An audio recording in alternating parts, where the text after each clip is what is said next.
माझं नाव दीपक साळुंके. मी आता 7वी शिकत आहे. कोणत्याही सरांनी आम्हाला खूप चांगल्या सवयी लावल्यात आणि पाणी प्रदूषण आपण नाही केलं पाहिजे. खराब पाणी आपण जर बाग बनवू शकतो. जर आपण बिया लावल्या असेल तर आपण ते खराब पाणी झाडांना टाकलं तर त्यांनी आपल्याला 2 फायदे होऊ शकतात. एक तर खाण्याचे आणि दुसरे म्हणजे आपल्याला ऑक्सिजन पण भेटेल. आपण पाणी प्रदूषण नाही केलं पाहिजे.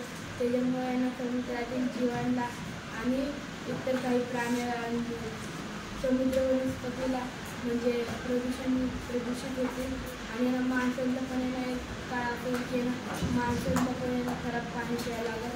आपण पाणी स्वच्छ केलं पाहिजे. पाण्यामध्ये पण आपण म्हणजे काय तर सोय केली पाहिजे की कचरा आपण टाकू नये आणि दुसऱ्यांना आपण सांगितलं पण पाहिजे की पाणी कचऱ्याला टाकू.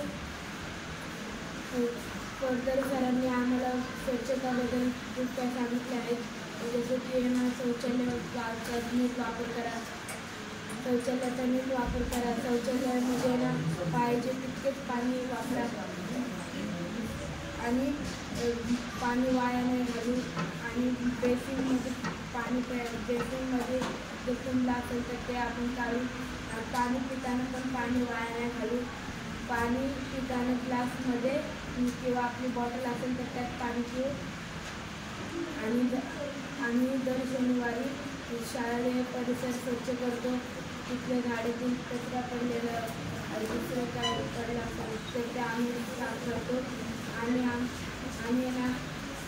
आम्ही रस्त्यावर सरांमुळे रस्त्यावरील कचरा पण आम्ही डस्टबिनमध्ये टाकतो. जर आपण कचरा केला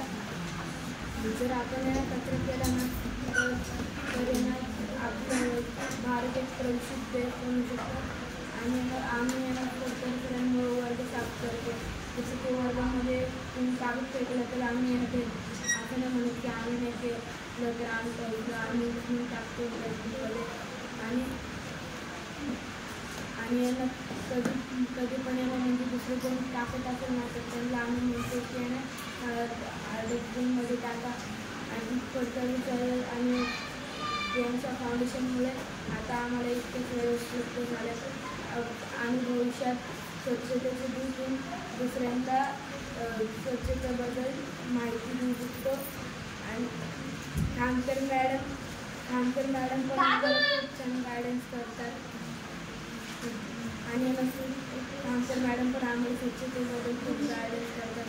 आणि आम्हाला म्हणजे सांगतात की भविष्यात जर आपण तसं केलं ना तर आपलं भारत कधी प्रदूषित बोलवलं जाईल.